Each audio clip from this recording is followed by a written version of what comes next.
guys हेर्नु है के गर्नु यस्तो बिजोगमा परेको छ ब्राजिलको फ्यानले यहाँ मेसीको टी सर्ट लाउनु परेको छ वाइ यु नो बिकज हार्यो नि त ब्राजिलले द्याट्स मैले पार्टी चेन्ज गरेँ पार्टी चेन्ज गरे I am so sorry for you Brazil तर यो एकदम फेक समर्थकहरू हो नि यो हार्यो भनेर चाहिँ साथै दिन छोड्ने यस्तो होइन नि त डजन्ट मिन मैले साथै छोडेको अबको मैले अब चियर अप अब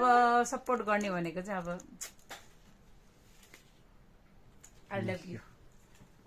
both of you Brazil and Messi के भन्नु ब्राजिल एन्ड मेसी के भने ब्राजिलको खेल लाग्यो रोनाल्डो भन्दा I am so sorry Neymar and Messi Ronaldo भन्न आउँछ मलाई मार्छ होला यार रोनाल्डो पोर्चुगलको अहिले त आउँछ यार नगर्नु प्लिज दे मलाई आउँदैन I am so sorry for that run 13 जना हो क्या फुटबलमा 13 जनाले खेल्छ होइन के थाहा ल कन्फर्म गर्नु न 13 जना हो ल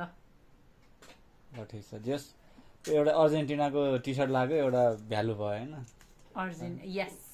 यस यति चाहिँ थाहा रहेछ फुटबल कतिजना खेल्दो रहेछ अघि मैले तपाईँलाई रङ एन्सर दिइराखेको थिएँ तपाईँले कस्तो रियाक्सन दिनुहुन्छ भनेर मलाई त केही थाहा नभए जस्तो टाइपको अघि न कतिजना भने 8 भनेको थिएँ एकचोटि 12 भन्दै थिएँ एकचोटि 10 जना भनिदिएको थिएँ 8 जना एकचोटि 12 जना एकचोटि 10 जना अहिले फाइनल कतिजना रे 13 कति 13 जना ल गाइस हजुरहरूलाई थाहा थिएन होला थाहा पाउनुभयो फुटबल चाहिँ 13 जनाले खेल्नुहुन्छ यहाँ भन्दै चाहिँ मेसीको हाम्रो समर्थक अर्जेन्टिनाको समर्थकले भन्नुभएको 13 जनाले चाहिँ फुटबल खेल्छ है त अनि त्यसपछि चप्पल उल्टो पर्नु भनेको रिजन चाहिँ त्यही हो मेरो ब्राजिल फेभरेट देशले हारेको भएर म टेन्सनमा क्या तनावमा हिँडे भएर मैले त्यो उल्टो चप्पल लिएर त्यही नै दिउँसो कति बजी गाइज हजुरहरूलाई मैले भन्नु नि बेच्नु 4:30 बजे क्या 4:30 बजे मैले त्यस्तो चप्पल